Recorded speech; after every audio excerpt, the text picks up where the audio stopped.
Alrighty. Well, I think we'll kick off in about a minute here. I know it takes folks a sec to connect. Um, so everyone, as you're streaming in, we do have a companion Slack channel. If you are not in the lead dev Slack, you can join that Slack group, and there's a channel there, technical strategy, which highly recommend. We'll be joining that after, and you can ask any questions, for myself and my fellow panelists here in that Slack as well. Alrighty, so thank you all so much for coming. We're talking today about escaping the DIY feature flag hellscape that I myself am deeply familiar with, and I know from surveys that over half of you are as well. But there is hope. Dominique is joining me here from Harness. And so, I'll let Dominique introduce herself. And then I do want to say, of course, we have Paul, who has in fact managed to move out of the DIY hellscape. And then we have Stevie, who is an expert at making the DIY hellscape a little better, but has some great insight. So Dominique, I'll have you introduce yourself first. Absolutely. Thank you so much, Katie. Hi, everyone. My name's Dominique, and I'm a technical program manager at Harness.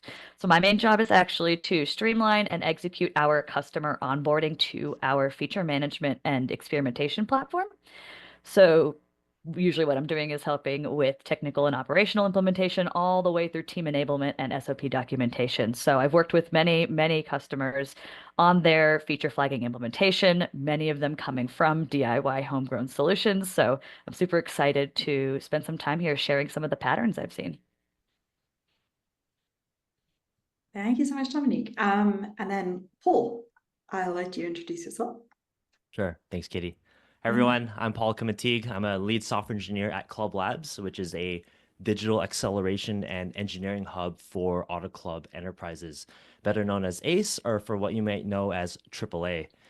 Club Labs is the team responsible for building intuitive customer experiences across ACE's insurance, membership, travel, and emergency roadside services. We are the largest member club of the AAA Federation, where we serve millions of members. I'm also excited to be here and share a bit of our journey with you today, and also to learn from these amazing experts as well for where you are with your journey as well. Thanks for having me. Thank you, Paul and Stevie. Yeah, great. My name is Stevie Dieter. I'm a principal software engineer at DexCare. We are focused on improving access to healthcare. We work with healthcare systems in order to help them load balance the availability of their providers so that patients can find the right appointment at the right time. Our vision is that nobody waits for care. And I work on the software side of that, helping build out our platform as a service to help enable our healthcare partners. Amazing. And my name is Katie Wild, and I will be your host today for this panel. I have in fact changed jobs. I now work for Sneak. Mission is securing the world's software, and I'm a senior director there. My purview includes, amongst other things, our DIY feature flag hellscape. So you're not alone. And as we're going through this panel, there is an ability to ask questions. You can put those in the chat or preferably in the Q&A box. So please do that, folks, as we're going along. So let's kick this off. We've all experienced this situation where we have a homegrown feature flagging system, and a lot of engineering leaders, myself included, we would really like to have a purpose-built solution that works really well and that we can use for a variety of reasons. Some of us are coming at it because we really care about separating out releases from deployments for reliability reasons. Some of us really care about being able to prototype and iterate very quickly, from like a growth or product-led perspective. And some of us actually really care about being able to turn things off from a compliance perspective. You want to be able to get something out of production and not have that be weeks. You want to just say, okay, shut it down. So we have a lot of different reasons for having that interest, but it is difficult to get there, especially in today's post-zero interest rate climate. It's not easy to navigate procurement really ever, realistically. But especially when, there's a lot of pressure on vendor consolidation, there's a lot of pressure on our budgets, there's a lot of pressure to do more with less. And that has, for many of us, led to, well, why can't you just continue with your DIY feature flag? After all, it's on or it's off. Like how complicated, can this possibly be? It's a little harder than you would think to show that value. So Stevie, I wanted to start off with your setup and to hear a little bit about that, how things are working for you with your feature flagging setup right now, and how you're navigating this, because you, rather like myself, like you're not using a purpose-built solution yet. Maybe we'll get you some tactics.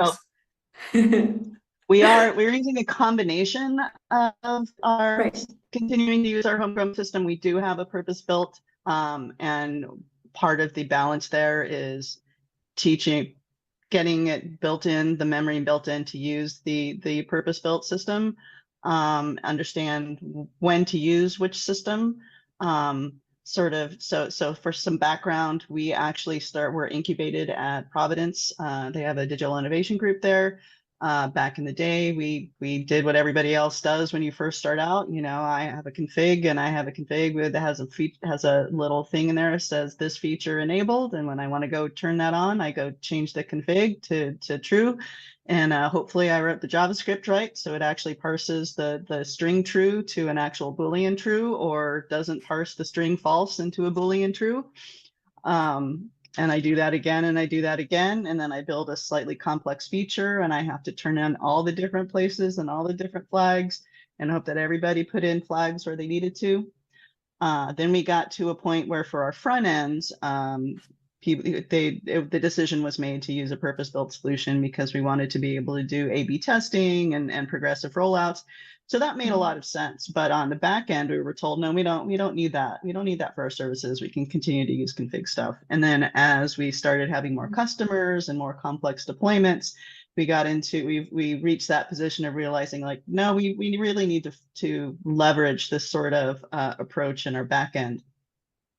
And what the real challenge has been, from my perspective, is making sure that you're able to communicate what the value is of the system, how to take advantage of it, and how it actually works. That you're not just replacing that config that has a true false with a nice UI that has a true false that somebody else can click on, but there's actually a lot of, what is the power of the system? How can you use it for A/B testing? How can you use it to test in production? And those are the kinds of discussions you have to have, both with the people who are empowered to say, yes, we're going to continue to pay for this, and the engineers who are just like, this is just one more step that you're asking me to do while you're asking me to do this. Absolutely. And Paul, you've recently had some success in doing precisely this. Tell us about that. Yeah, it's been successful, but there's definitely been some challenges, right? So I'm happy to share that. So as some of the challenges that we had were, we had to make a migration plan, right? Just with moving to any tool, even moving to different APIs, different services, different technology stacks, you'll need a migration plan. And you need that plan to fit within the team and company's roadmap, right? You have a product roadmap, you might have quarterly goals, you might have deadlines to hit, and having that plan in place and finding that balance for how do you adopt this new tool is a challenge, right? And I do have a suggestion for that. It should be iterative. You could do big bang, but in terms of getting immediate value, I would recommend being iterative with that. And so that does resonate with how Stevie's doing it, meaning you have your homegrown solution running at the same time with a new tool like Harness FME concurrently, just for a while you migrate your flags over. And Paul, I know your procurement sort of process is, I mean, it's not a blank check. You can't just, chat to the founder or something. I mean, you're in a regulated industry, as is Stevie. There's a lot of legal angles. How were you able to explain the value of this successfully, that you actually got that buy-in and you were able to get through an onerous procurement process? I mean, I feel like if Paul can do it, like most of us can do it. Yeah, I was very fortunate within the team that we have here. Our senior leadership and our technical group manager, Guy Oshiro, they were firm believers of having a Hmm. feature management tool because we have a long-term goal to get towards more frequent deploys, either daily Right. deploys or multiple times per day, right? And you don't get there Mm. without deploying to the same branch like main, trunk-based development, test-driven development, but also without feature flags. And to have a Mhm. dedicated service like that, which enables you to think about A/B testing and experimentation and releases without having to worry about the operational burden of a DIY solution, to them it made a lot of sense. And so luckily I had them as my allies to help push this with our VP to say, hey, this is going to cost extra money, but so does the time and effort to creating our own solution, right? And we've been through three different phases. We had an on-prem system, we went to the cloud, we built our own custom solution in the cloud, and now we're in a purpose-built solution, and it's been overwhelmingly positive. So, yeah, those allies really help you with the procurement. And getting through that process and working with legal and getting all of the internal approvals with either your head architects or head technical people. Um, my suggestion is if you want this tool, no one else is gonna want it more than you. And it's learn the process, learn the constraints of how you push these tools through to get the approvals, and see what you can control and push as much as you can there. So for me, it did take a lot of time away from my day-to-day work and coding. But to me, it was an investment into the department because I can see these tools as a force multiplier. So I felt that it was worth it, short-term loss for long-term benefit as we move towards more, hypothesis-driven development and experimentation. Mhm. I think that's really smart how you linked this up to those really top level business metrics. In this case, you know, developer velocity and your, DORA metrics, and that is ended up what resonated. Um, Stevie, on your side, when it comes to demonstrating the value, of course you were successful with this for the front end. And then you're using, a homegrown system, for the back end, which might be fine. What did you find resonated when trying to like make this case? Um, in terms of driving the value up so that it's people who can sign the checks and understand why I can continue to do this. It's really focusing on the use cases we've had where something went out, we realized something wasn't quite ready, and we're able to turn it off. And that being super easy to do, as opposed to, oh, now we need to go, do these 15 different, we have config as code, so it's in GitHub and it has to run through all of the GitHub actions, versus somebody who's actually more on the product management side, being able to go in and say, okay, I turned this flag off and the problem went away. Well, that's fantastic. And then on the alternative side, it's in the cases, this is where I like to joke that I think I became the feature flag expert on our team so that I could have the constant use of the Eddie Izzard, do you have a flag GIF? Because the number of times where it's we realize this is almost ready to go out, but we need to be actually feature flag that, go put that feature flag in, and then saying to the engineers, like, wouldn't it have been much easier if you just put that in from the beginning? So yeah, it really is top to bottom, because it's if you have your product management level saying from the get-go, like, we need to put feature flag here. That's part of our definition of done for this feature. And then the engineers driving it up saying, I think we really need to have a feature flag here. So, and that just goes with the constant reinforcing what the value is, what it gets for you, that it's actually worth the effort. Yeah. Yeah, Dominique, like, what do you see, from folks coming through procurement? Like, are there use cases that you find have resonated well with procurement partners with the business, that you find are particular pain points? And the reason I ask is because one of my own challenges is I find it hard to explain why feature flags are so valuable, because it's like, oh my gosh, this is everything. It's just, it makes reliability better. And then people just hear, well, here's Katie from engineering just babbling on, and she doesn't know why she wants this. And it's almost like the more separate things I explain about how it's great, almost the worse it gets. And I'm my own worst enemy.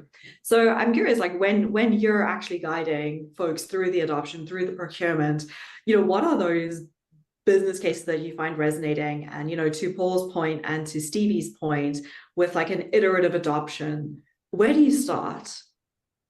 Well, let's start with the kind of key point that tends to bring everyone to a tool like Harness FME, which is really just the need to minimize risk. We're going to start there. Stevie had mentioned originally that sometimes, the issues that teams are just, it's just on-off feature flags. Something that I like to do in when I'm onboarding customers and when I'm training them is it's an understanding of that it's not just using feature flags that is helping you minimize the risk. And I think that's sometimes what they think when they were originally using it. It's how you use them. Are you deploying in an off state? Are you testing internally in production? Are you releasing to a small batch of users? How are you actually using these flags to get to minimize that risk and therefore release more quickly and safely at the same time? So that's kind of the key pain point that they tend to come with us with is always this issue of risk. They weren't able to roll back quickly enough. They aren't able to target exactly who they need to. If they just turn it on for everyone, everyone gets the error. So that's, I think, kind of the big issue that will become to us. And one of the first things we'll usually talk about is, well, how do we want to roll out? How do we actually want to roll this out in a safe manner? And we're going to show you how to do this quickly. So that's number one. Yeah. So elegantly put. Like I mean, I'm just going to copy that. It's like it's this risk mitigation. Obviously, I'm in the security business. This is what we do, and yet I didn't think of saying it that way. But I will say actually beyond that, something that comes up a lot, kind of on a secondary pain point that comes from a lot, especially the ones that have used DIY solutions and think they know what feature flagging is the maintenance of flag hygiene and managing technical debt. And we get that a lot. And unfortunately, with what happens with DIY solutions is often that it's a lot harder to then maintain not only the tool that was created, but also the the flags that have been created and are now piling up and unable to be cleaned up. So that's something we actually talk about a lot during our process as well, and helping to put processes in place to make sure that is also maintained, because that's the last thing we want is for feature flags to cause a problem. So those are kind of the two big things I'll point out. Yeah, absolutely. That's so interesting. I actually thought it was just me. And especially when it comes to, feature flagging, what do you mean? I did think about starting this panel with like, what is feature flagging? And then I thought, no, everyone knows. But actually, I don't think that's the case, because I've seen people really mix up feature flagging in terms of like, is this release versus deploy? Feature flagging as in this is a customer controlled like setting, like I would like to receive more emails, please. And feature flagging in the sense of like, it's some kind of entitlement, like you can turn it on, but we're going to bill you for it, and those are actually all like really different things. And they often get lumped onto the same principal engineer, someone like Stevie. And it's like, well, of course, you're the person. I don't know if that actually happened to you, Stevie, but and they do pile up, and you get this mishmash of settings, entitlements, deployment flags.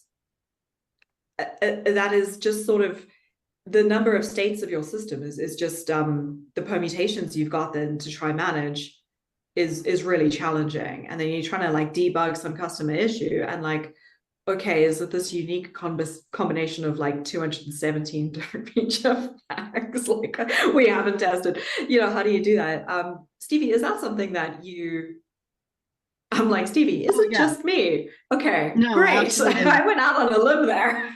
Yeah, you're like, it's just you, Katie. No, to me, that's sort of the one of the pros and the cons of the discussion. That feature flag is such a simplified concept. So you may speak to an engineer who just thinks it's just on off.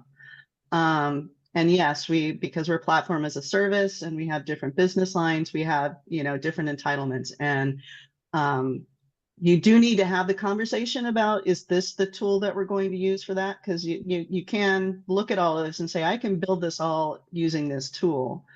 My own personal bias right now is to try to let's reduce the number of tools we're using, and then we'll decide if we need to, have entitlements done with a different new control plane that we're building.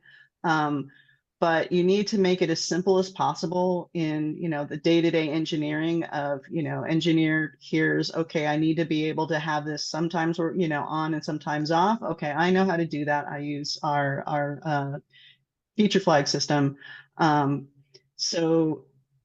But we also have that trade-off too of like, the release cycle, switching over to new systems, temporary feature flags.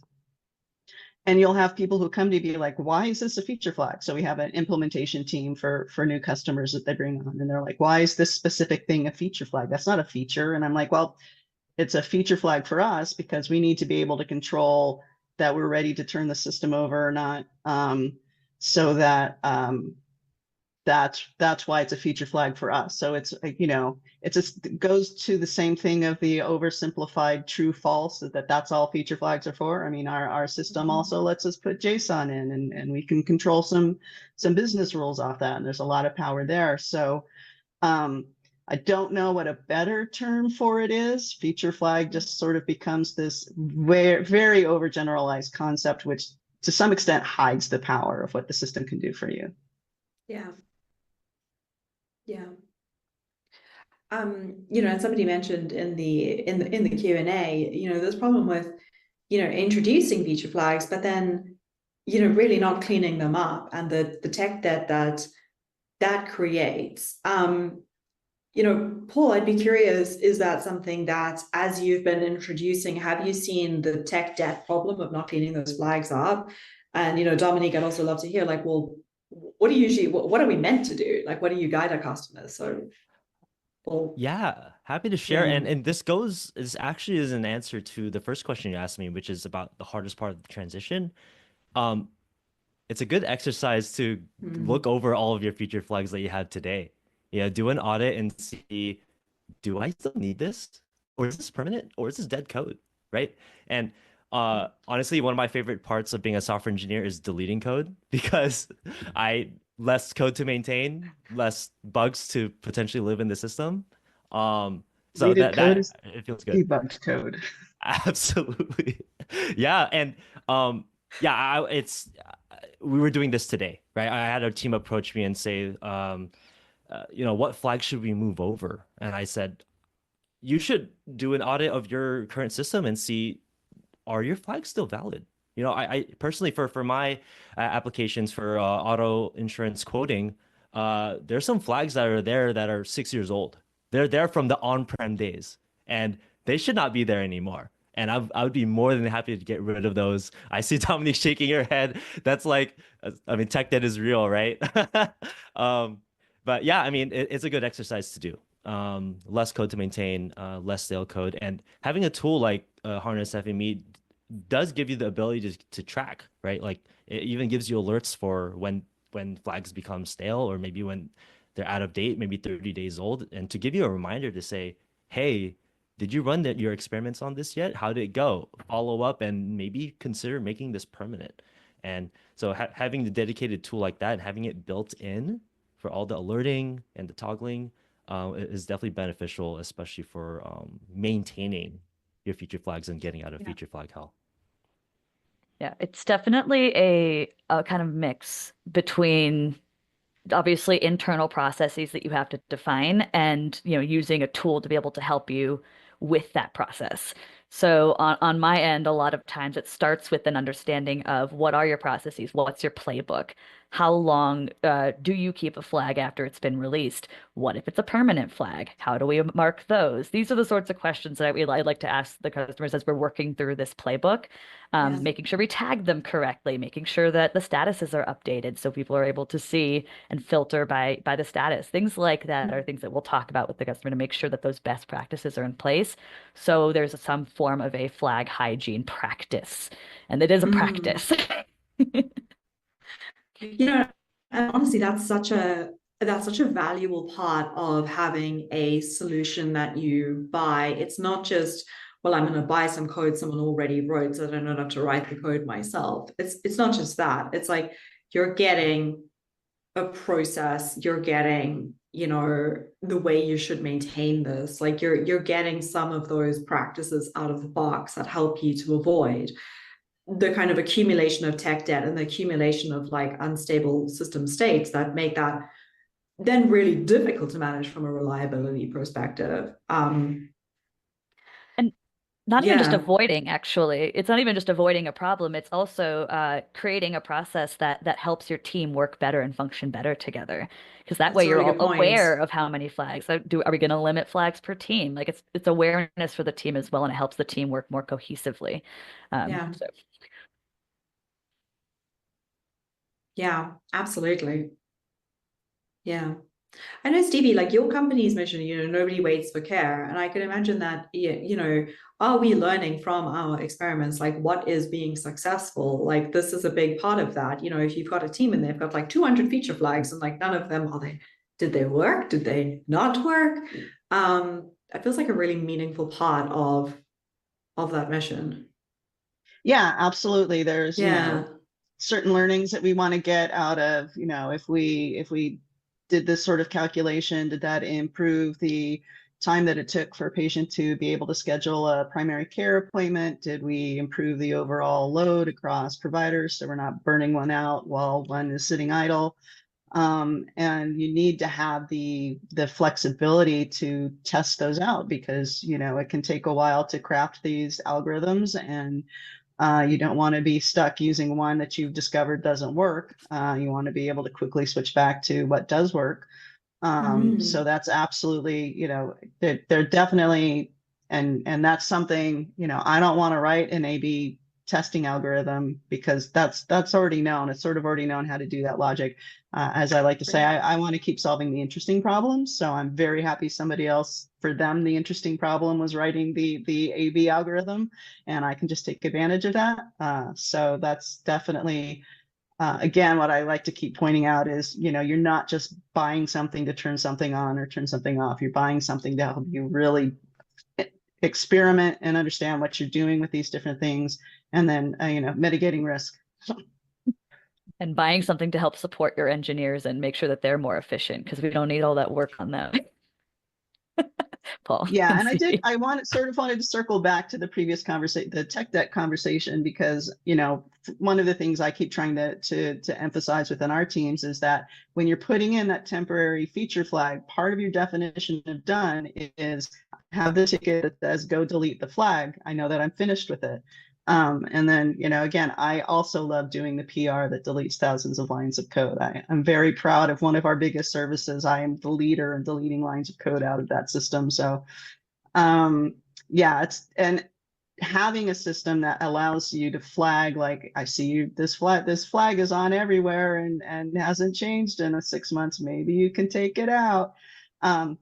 Having something that highlights stuff like that for you, versus if you built your own homegrown system, you're going to have to find a way to trace all the way through the system to find that. So it's another thing where you're just getting all of these improvements to your process and your productivity as engineers to understand your code, instead of also having to figure out and manage this homegrown system and why is this config flag here. Yeah, that goes, I mean, into the conversation about build versus buy, right?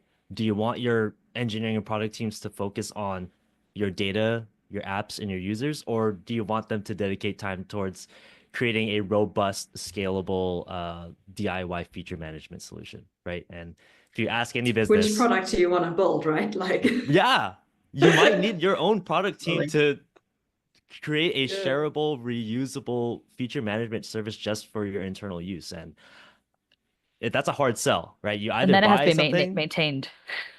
over time, there's security patches, right? That code might need to be feature flagged too, ironically. Yeah, it's I feel like the more we talk about it, depending, it's hard to sell sometimes, but it seems like common sense almost too, because the time dedicated that you would need to maintain something like that, it's a full-on app. You need a nice UI, you need security, you need to manage groups, projects, flags. It's a lot. It can be a lot. You need Actually to had manage a the permissions of who can change the flags. You Right. know, yeah. Yeah. Sorry, Dominique, carry on. No, you're totally fine. Yeah. I actually had a customer that I worked with recently who like 5 years ago had built out this really robust, basically their own product in and of itself. And, you know, of course I'm onboarding them.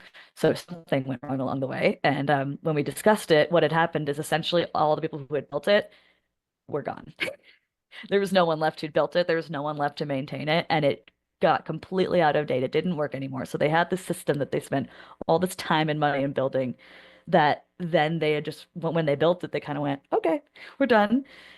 But they weren't done. And it needed to be maintained and it wasn't. And so it all just literally went down the drain at that point. And that's when they realized that they needed to kind of move to something else because they were like, we can build this, but we just can't maintain it. That's the problem. Yeah. Or even if you can maintain it, is that the thing you're going to choose to maintain? You know, like we all have our specialities, and you know, just because you can build software doesn't mean you need to build every possible piece of software.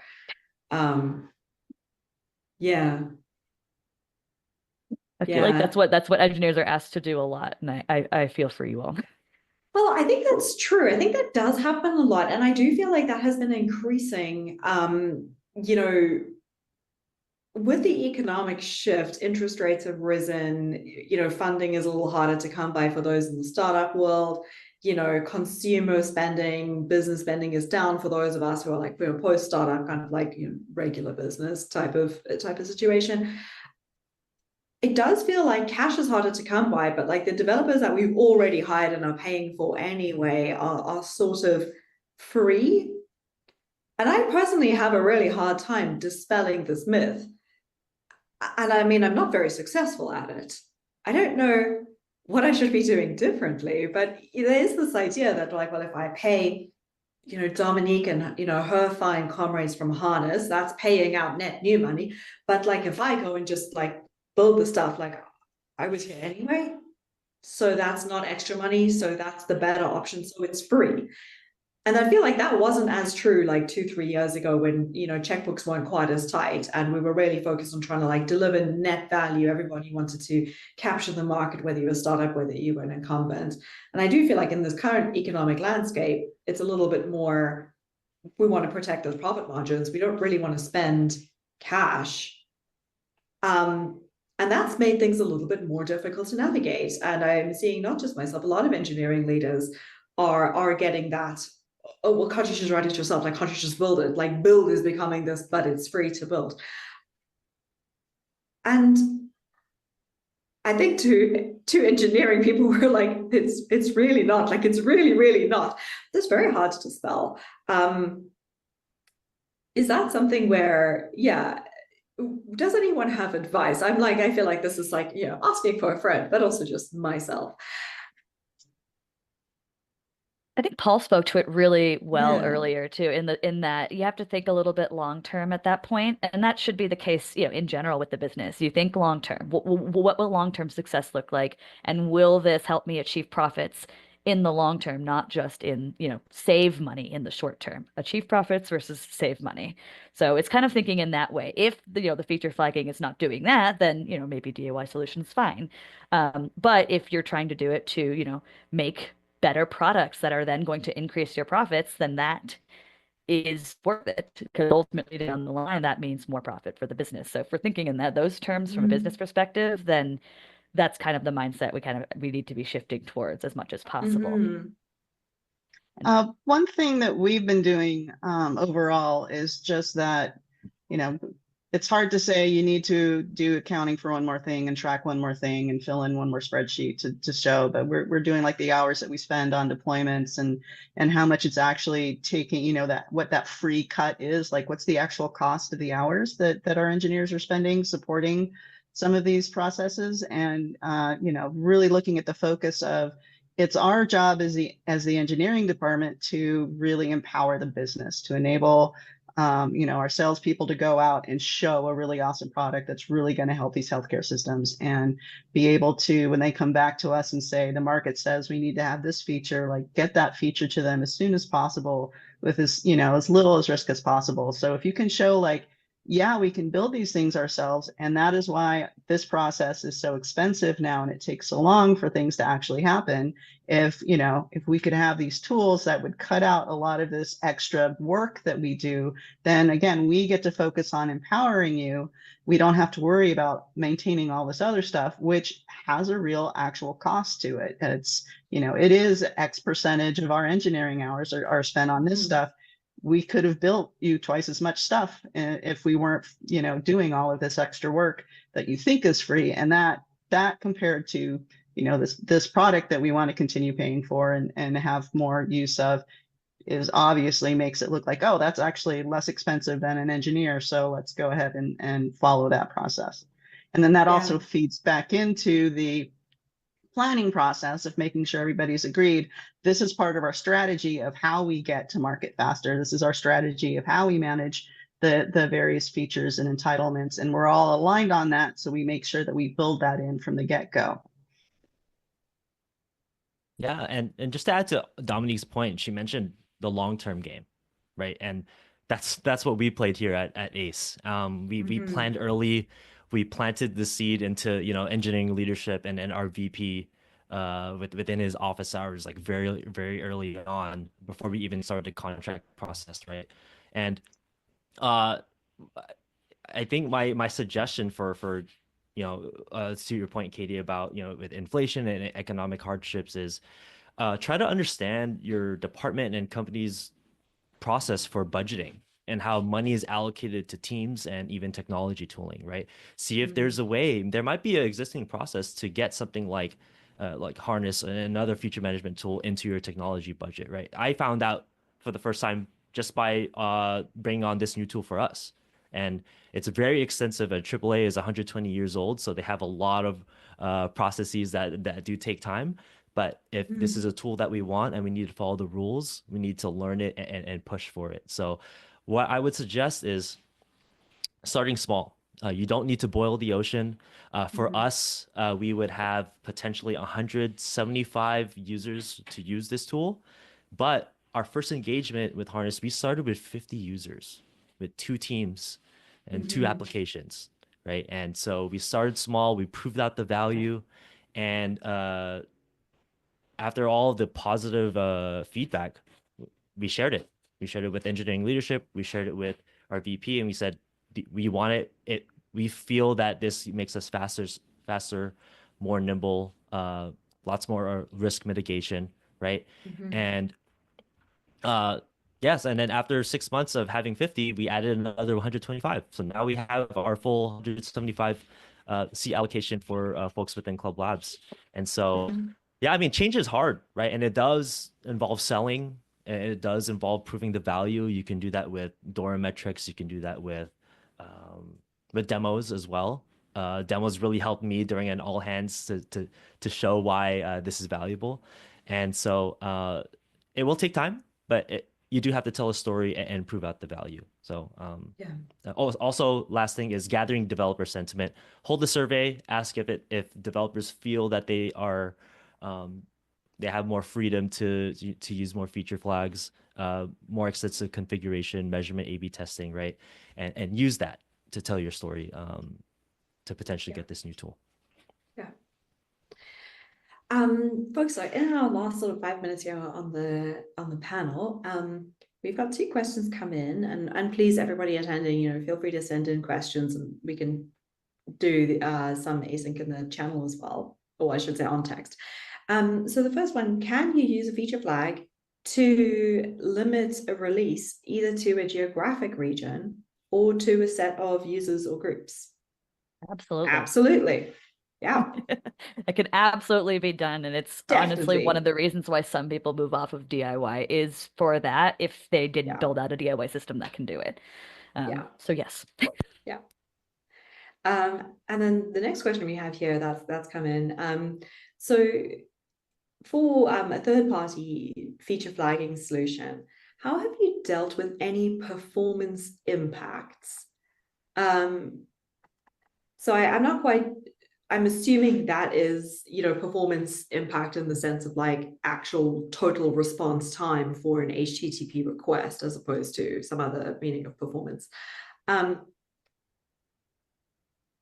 Paul, I mean, you have Stevie. Yeah, Stevie, you first. Yeah. I have some deep experience with this. And the first thing is you need to really, just like you would have to understand or should understand your homegrown tool, you need to understand how the technologies behind this new tool that you're doing. How do you maximize your use of it? So for example, you can naively put a feature flag in some place that says every time I check this particular condition, see if this flag is on. But if you put that inside a loop that checks it 1,000 times, you're adding extra latency to your system. You know, just like any other thing in coding, make sure that you're, checking your feature flag as infrequently as you need to, but understand how the technology actually works. The system that we have has, it's interesting to talk to engineers about how they think the system works. Like sometimes they think it's literally making its own HTTP request back to the hosting system every time, and it's like no, it's a little more smartly architected. Like if it just did that, it would just be a latency injector. So it is very much understanding how does it actually work so you can maximize, you can minimize any perception of that. And I've, for ours, I just went and wrote a couple of examples of what I can prove to you that it is not adding the latency that you think it's adding. And on our end, we're not obviously I'm not actually building that. I'm talking to a lot of these engineers during their implementation, and this comes up a lot. So it's really kind of interesting because usually what we'll do during that process of setting this up is walk through some of those what they're seeing. Are they seeing a performance impact for any reason? Thankfully, a lot of our technologies, our SDKs and all of that, typically do not have much of a performance impact, and they've been tested, and obviously we continue to update them so that that's the case. We also have additional infrastructure that we help them build into their systems if they need to have some sort of, build some resiliency into it. So things like that are things that, coming with advisors and experts is certainly obviously a benefit to some of these purpose-built tools so they can have access to that. Criteria that you use to evaluate different feature flag providers. What is one looking for? That might be a good one to take to the Slack channel, actually. I think I'll do that because it's for a long list and hard to do that. Approaches and best practice around version control and continuous deployment of the feature flags themselves, I'm assuming, independently of the app code.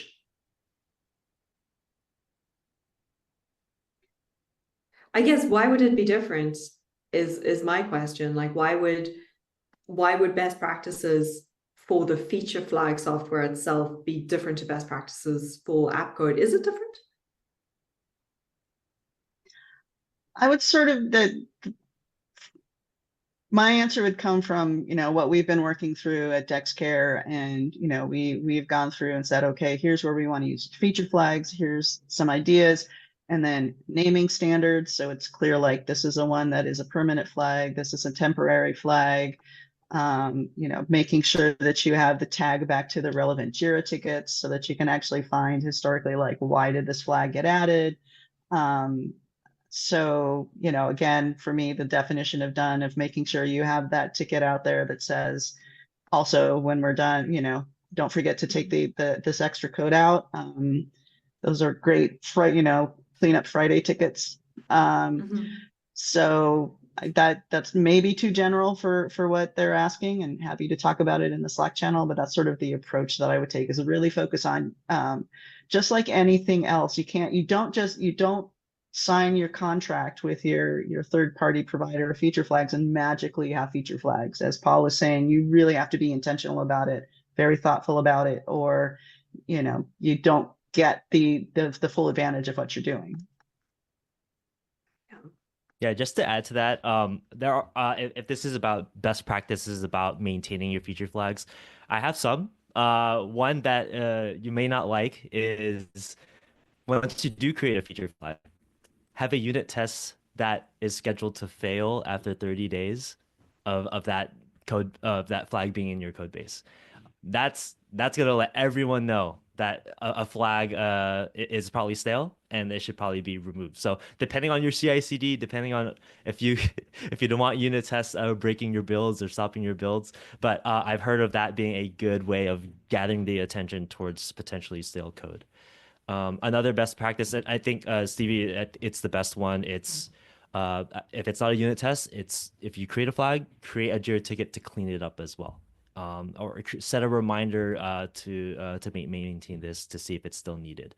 Yeah. Fortunately, some tools do have the features to automatically alert you anyway, so that's another thing that you don't need to worry about. Yeah. Okay, thank you all so much. This was a lovely panel. We will briefly be in the technical strategy Slack channel of the Lead Dev Slack. So I'll see you all there. And thank you all very much for joining the webinar. See you on the Slack. Bye, everybody.